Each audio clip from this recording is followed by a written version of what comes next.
bills have been quite helpful, and I'm hoping that we can continue that trajectory.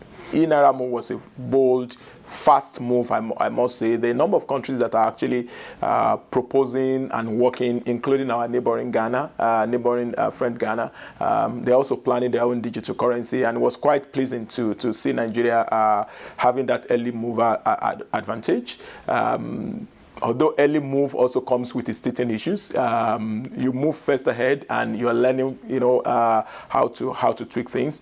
I think it's a positive one, and I think it's going to be a lot more helpful to get us to have the financial inclusion conversation driven a lot further.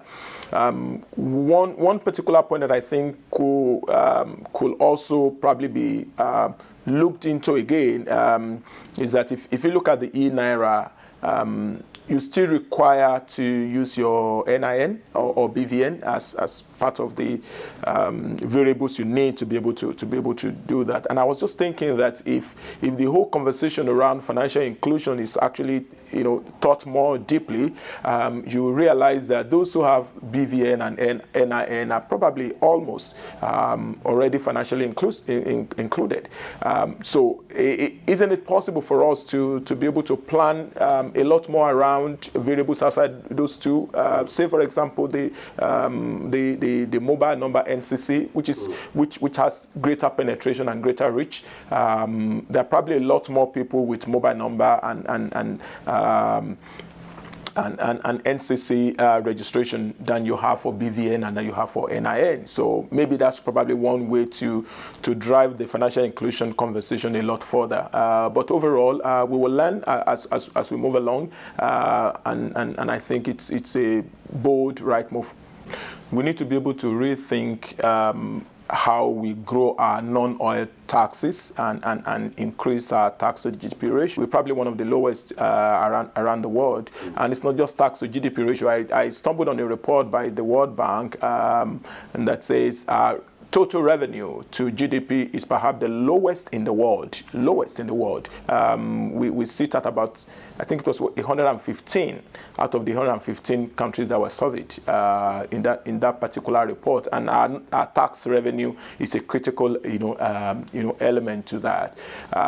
But when we think about how to improve our tax collection, I think it's a whole broad conversation. There are aspects relating to culture and driving compliance, because we probably have a lot more people who needs to come into the tax net than those who currently do, and so there are works around that area. But there are also the other side of the equation where people say some are not within the tax net because there's just this breakdown of trust. There's just this breakdown of social contracts where those who are in are asking, to what extent is the collection being judiciously used? So we need to strengthen, the trust and rebuild that confidence so that there's a general recognition of how obligatory it is for everyone to be able to pay their fair share. And then we look at all the challenges, around, paying taxes, doing business in Nigeria, the platform that is being used, to what extent are we leveraging technology. Some of the steps being taken by FRS and just a few states are supposed to be nationally driven initiative. But you probably can't have much of that because of our federal structure.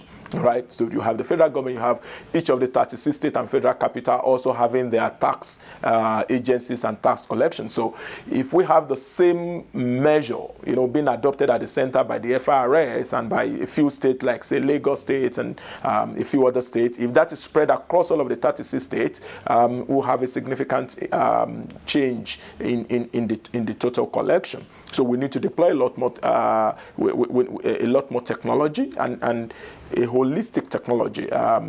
When we talk about technology, sometimes people immediately think, oh, you could pay your taxes online, or it has to be holistic, from identifying who the potential taxpayers are, to registering, to assessment, to filing, to payment, to getting your tax clearance certificate, to doing your post compliance reviews, the whole process, have to be ensued, and automated and technology leverage. If we do that, we will make it increasingly difficult, for those who need to be within the tax net to be outside of the tax net. All right, so. But that journey, it's got to be, it's got to get the buy-in of not just the regulatory authority and the government pushing, but I think the entire citizens also need to wake up to that reality, that we can't continue this vicious cycle of a chicken and egg conversation, whether government needs to, show more efforts, with transparency and accountability before we do what is right, or government wants, the taxpayers to comply 100% and then leave transparency and accountability to us. So it's something that both sides of the divide needs to wake up and do what's right for the economy.